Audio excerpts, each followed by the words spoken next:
Warzel, who is the resume guru, if you will. Somebody who will tell us all the things you might need to know and might have forgotten about in order to try to get your resume in order.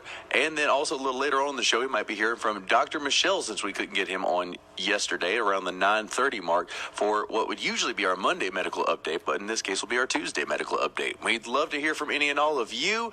304-327-5200, or you can go online to facebook.com/radioactivewv and tell us there. I turn things over now to the one and only Craig Hammond. Hey, well, good morning, Matt. So you got a collared shirt on today. Hey, exactly. Throw on the nice shirt for once. Why not? Well, good morning, everyone, and welcome to Radioactive on WHIS 1440 on your AM dial.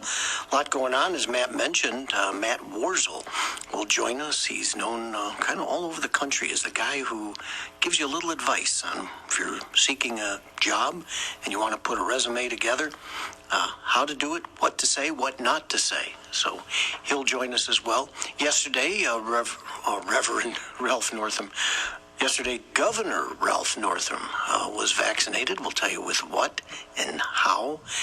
And on this day in 1802, let me do the math, 219 years ago. That be about right? No, more than that.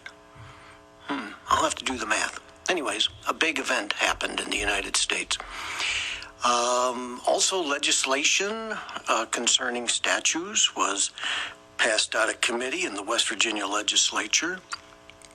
And a constitutional amendment is also being proposed for the ballot in 2022.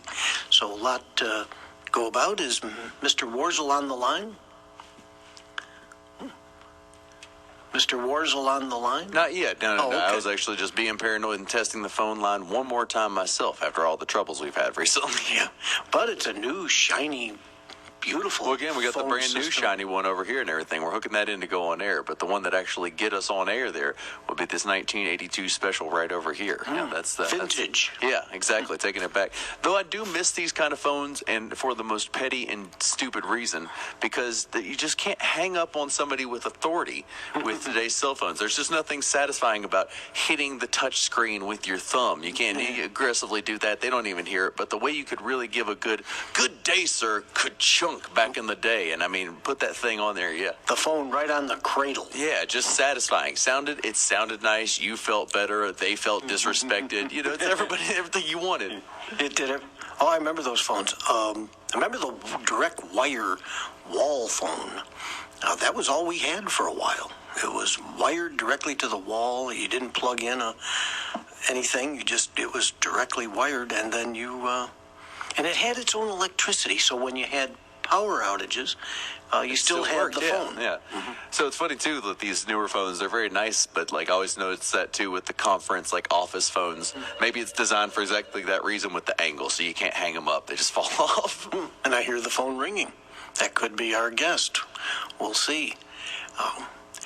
Let's see. The members of our judicial court system, this district here. Judges Wills, Sadler, and Swope will come up with the name of someone to replace the resignation of the magistrate that resigned, and that person will serve until 2022 when there'll be a general election, and then that person will serve 2 more years, fills out the term. Oh, wow. So they get appointed for a while. Mm-hmm. Hey, we understand on the line is Matt Warzel. Mr. Warzel, welcome to Radioactive. Hey, thank you for having me, Craig. I appreciate it. Well, I've heard a lot about you, folks that have successfully found employment through your counseling. I guess, what are the do's and don'ts, or is that the best way to ask of when you fill out a resume? Yeah, no, that's a great question. You know, I'll tell you, when it comes to the resume, there's a few key components that you got to keep in mind. And when you're putting together a resume, think about the reader, right? The reader they're busy. The hiring managers are looking at these things at the end of the day because they're trying to get their regular projects done. You got recruiters that are, trying to sift through hundreds a day in some scenarios. So you got to play the game as pragmatic as possible because you don't know what kind of personalities are involved in this hiring process when they're reading the resumes. Did they get up on the wrong side of the bed? There's so many variables that can affect your livelihood. So I kind of walk a straight line when I write my resumes to say, let's put together something that's not going to, ruffle any feathers, that doesn't look kind of quirky or odd or ambiguous, something that's really, professional, operational minded, matter of fact, right? So the first, and I'll say there's a few things that will help you pass that 6-7 second eye test. And what that means is it takes about 6-7 seconds to review a resume from the perspective of the hiring manager, because they they develop this knack to understand what they're looking for, to see if, quote unquote, you're playing the game, right? So if you kind of play the game right, where now it's a matter of, can they place you into that type of role? Let's vet you further. Let's get you the interview. That's the goal, right? Just to get in the interview room. So what I do is, first, visually appealing. You cannot believe how many resumes I get from clients that need help that, they're just very elementary put together, right? Maybe they're outdated, or just you can tell they threw it together.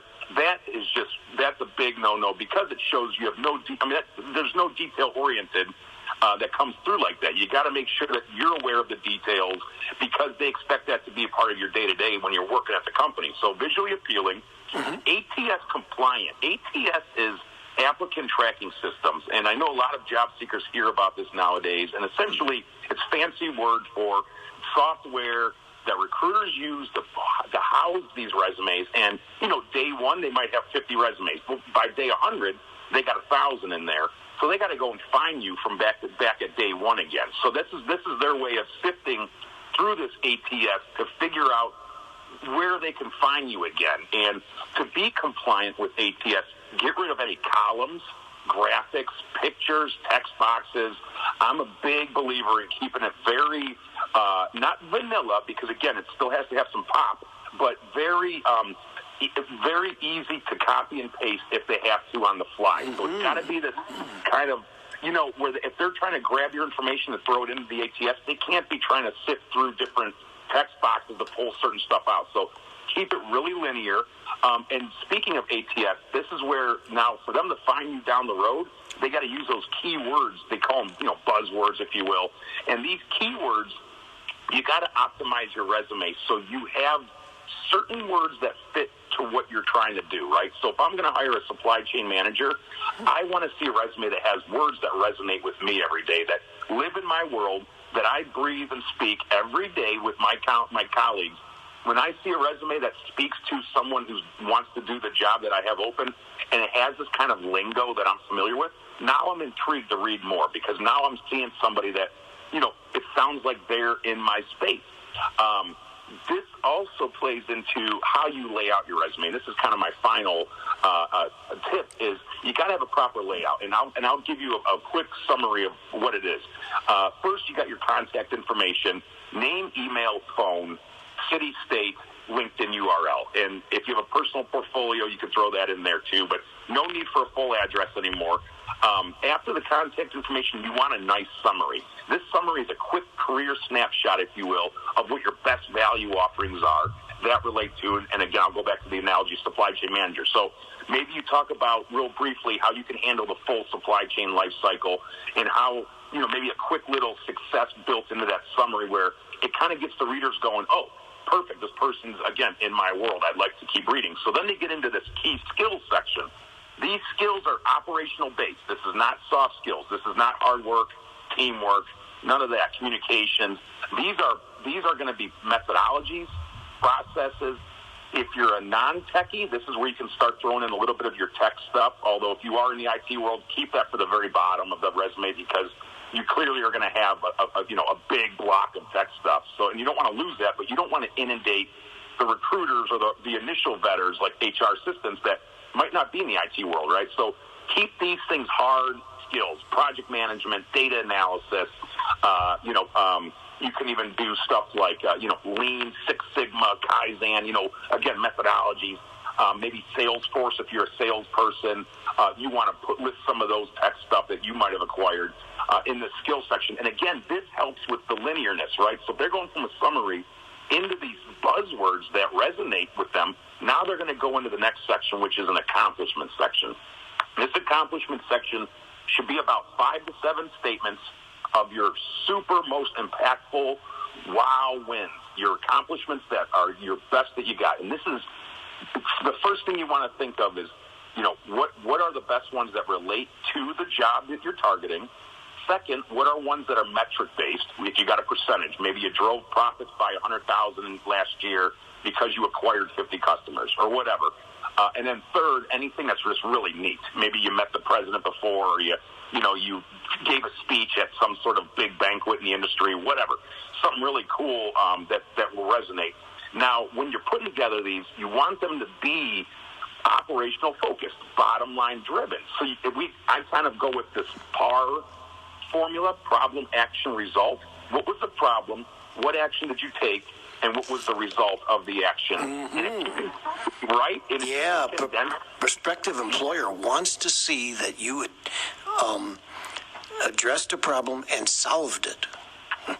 Exactly. That's a win. That's something that shows that you bring value and that you're offering something that, when hiring managers are hiring, a lot of times they're like, okay, is this person going to make me money or cost me money? And it's not the best way to go about hiring, but at the same time, people are concerned about the bottom line. You have to be for your shareholders. So you got to kind of have to play that game a little bit. And why not? Because it's easier to formulate generic sentences, but if you start to put together some really customized, little statements within those experience or accomplishment sections, if you really start to hone in on what you did and what separated you from the next salesperson that has been doing the same exact role, less general, more opportunities for interviews. Because if you do a quote-unquote fluffy resume, the hiring managers, again, they're going to see it right away, and they're just going to discount you right away. And you want to make sure you're getting a full vet. You want to make sure that you're doing your best to get sourced. And then the other thing with the accomplishments section, not only are these big impact statements, but say like you worked at IBM in the 90s and some of that stuff translates over to what you want to do now. Maybe you left tech and you went into finance and now you want to go back to tech. Well, you don't want to list IBM 1995 to 2000 because it dates you. The rule of thumb is 10 years for experience. If you're an executive, sure, that's, maybe goes into 15 years, that type of thing. But really, these people are busy. They don't care what you did 15 years ago, in all honesty. But here's the trick. If you take some of that really good information from IBM, you can stack some of those statements into this accomplishment section, and then during the interview explain, that was at IBM back in the 90s. I didn't have that in my resume just for the sake of relevance. But now you're able to still kind of let them kind of fall back on the resume as you're deleting some of the older stuff. Then under the accomplishments, this is the meat and potatoes, is your experience. Keep it easily understandable. You got your title, your company, location, dates, and then all your key wins or project successes or accomplishments that are going to be fact-based value offerings, not this task stuff. They know if you're a warehouse manager, they know you're handling, inbound, outbound, and you're making sure that, shipping's on time and all that kind of stuff. Give them more meat because they're going to want to know, yeah, I get what you've done, but what did you really do? And that's kind of where you got to think about, you help them help you in this scenario. And then wrapping it up for the resume, after that, education, certification, affiliation, which is, groups, membership, and then volunteerism. And that's the proper layout for a resume. Volunteerism. That tells a prospective employer something about the individual. Absolutely. And you don't know what resonates with some of these folks, if they might be a part of that type of foundation or what have you, because what's an extra couple little lines at the very bottom of the resume? If you can get them on there, tell them you've set up events for Red Cross or whatever, but keep it quick and concise for that stuff. Mm-hmm. So skills, summary, accomplishments, and so the educational part actually comes later, not up front, does it? I believe so. Now, if you are an early career professional, someone who's been in the market less than maybe 3 years, you can put the education above the accomplishments. I would not advise it for anyone that's been in the market, 4+ years, 5 years, because at that point, if they're vetting you, the credentials, if it's a mandate, they'll find it right away at the bottom. But they're going to be more concerned about what you've been doing because you're kind of going out for that mid-level role. I see. And how about references? Would that be at the interview level, not in the resume, right? Hey, the big question we lost. Well, he might come back. That was Matt Warzel, resume guru. Very fascinating information. It's things I never thought of as far as the resume. There you go. I think we might have him back. Mr. Warzel, you there? I am, yes. Oh, okay. Sorry about that. My question was, how about references? Should they be in the resume or should that be saved for the interview? So the references, you want to list them on a separate Word document. You want to have the name, email, and phone number, and then what their title was at whatever company it was. Really, matter of fact, the references don't belong anywhere on the resume, but have them handy when they do ask, because they will ask for them eventually throughout the hiring, throughout the recruiting process. They will ask eventually. And when you do have references, note that if you can give them direct supervisors or previous managers at the last, 1, 2, 3 jobs you've been at, that's what they're looking for. The more you try to hide some of the older stuff, maybe you had a bad term with the manager and you're like, I'm just going to let them know about some colleague I worked with as the reference. They're going to figure that out. So don't try to pull the wool over the eyes. The recruiters are used to every single excuse. Just be honest, and it will get you farther during the reference check. Honesty gets you farther, and these recruiters are all-stars. They know. They've been in the game a long time, haven't they? Oh, they've seen anything you can think. When I used to recruit, you see something new almost every day that you couldn't think was possible by someone who's, professional. I mean, we had a guy who used to sleep in the Ford plant in one of the machines. He figured out a little nest he could make, and this guy would sleep during work, and it's like we had to fire him. But it's like, you can't believe some of the stories. Well, hey, I was reading, this was 10, 15 years ago, a study out of, I think it was the University of Michigan, where they said 80% of success on the job has to do, can you get along with others? In other words, do you play in the sandbox? Well, that would come out in the interview process. There's no way to convey that in a resume, that you work well with others. The only way you can, and that's what we call a soft skill, is I do weave them into the summary. So if you have your summary, you can have these adjective-type soft skills that start the sentence. So maybe you would say collaborative team player and supply chain manager that focuses on, the entire supply chain life cycle or stuff like that. But you can have that initial soft skill say something like collaborative or team player. You could say something like creative team builder capable of, cross-functional relationship cultivation that also can focus on the supply chain management life cycle. So there's ways that, and then this is getting a little specific, but there are ways to weave in that teamwork, team player type stuff, but use the summary only. That's the only place you have a soft skill on the resume, and it's got to be woven in correctly. It can't be a forced thing. It doesn't want to look odd. Yeah, it looks like you're really pushing it, and that's... hey, another thing, too, before we let you go, and that is, I know a fellow who, because of the pandemic, lost his job and was forced to find a different job that he wasn't really skilled at, but felt he was qualified. That's a whole different story, isn't it? Then you're new to the resume game.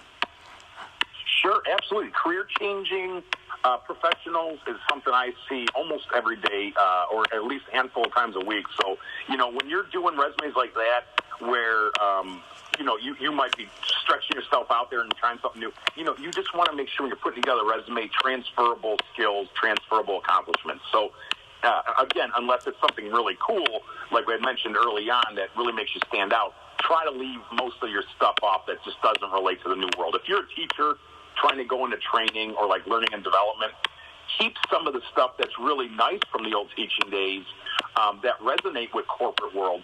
But, classroom management, if you're starting to do trainings and stuff in the corporate world, you can keep that on, but figure out what the job description's saying. That is the number one That's the number one guide for you when you're putting together a resume. What's the job description asking for? Get your resume targeting that particular role and bring anything that relates to it from your background and let that shine through. All the stuff that on the other side of the table that's hiring, if they don't think it's going to be worth their while to read, then get it off of there and let these people, have that extra time of not having to go through all the BS stuff that's not going to matter. I wanted to ask real quick also, what would you say is the most common mistake that you see on resumes, especially if it's something outdated that once upon a time was required, but now is just an immediate goes to the trash? Yeah, that's great. I mean, outside of the misspelling, which is going to be the number one, and every career coach resume where I'll tell you misspelling is the number one deal killer. But I would say it's the visual appeal. If you are a dated resume and you have a resume from like the 90s, there was a certain template that, has been thrown around or a certain handful of templates. So I would say you have to get your formatting up to par and then work the actual dialogue, the content, because if you're not passing that 6-7 second test, you're dead in the water. And the way to pass that, again, you got to have the right formula, the right template that's somewhat newer, and then have the content have some sort of bottom line mentality. I call them business quantifiers. So if you're reducing waste, optimizing workflow, streamlining efficiency, driving profits, reducing headcount, whatever, what's the hook? What gets these people, whatever you did affected metrics.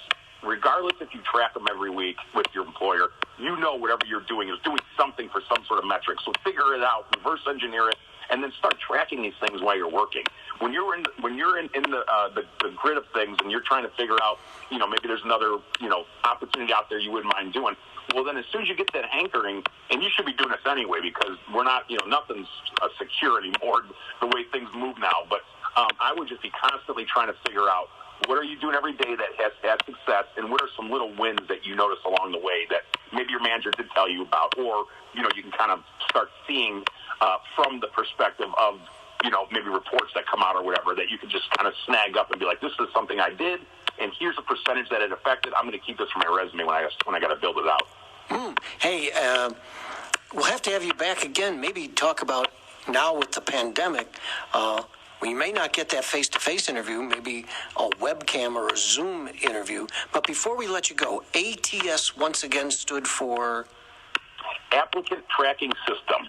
Applicant Tracking System, and PAR, P-A-R, was? Problem, Action, Result. Ah, that's the one. If you can solve problems, you are employable, I would think. That's right, exactly. And there's no fast rule on the length of a resume, but shorter is better, right?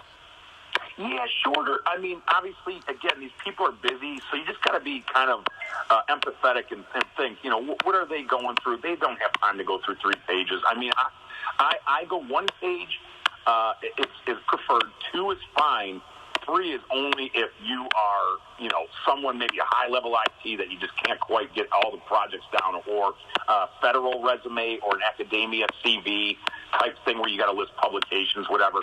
Very certain circumstances you go beyond 2, but 1 or 2 is fine because we are in the days of scrolling. You're not going into these offices anymore with your, applicant going, sitting in a room with 15 other people. That stuff's over with. So, recruiters are fine with 2 pages because they're scrolling, but if you have a second page, don't fluff it up just for the sake of it, just because you feel like you got to list your whole story. This is not a novel. This is a career snapshot that's getting you an interview. Snapshot, right? Not a novel. I got it. Right.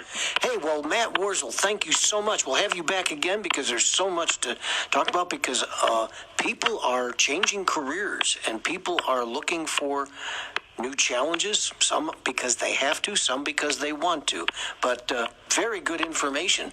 Please come back again. The door's always open. I absolutely will. And I thank you, gentlemen, for the time and the opportunity. All right. Thank you. That's Matt Warzel, a former recruiter, but now helps people when they put together that resume, and even coaches them if the possible interview were to take place. Well, we'll take a... Hey, by the way, was that the Zoom or the new phone? That was the new old phone. Oh, the new old phone. Yeah, right. Yeah. The vintage phone. Yeah, great. I likes it, though. Mm-hmm. Well, we'll see if Dr. Michel calls in. I'm not sure if he does, but we'll be back anyways. For Jeep, Dodge, Ram, Fiat, it's tax return time, and we want you to get the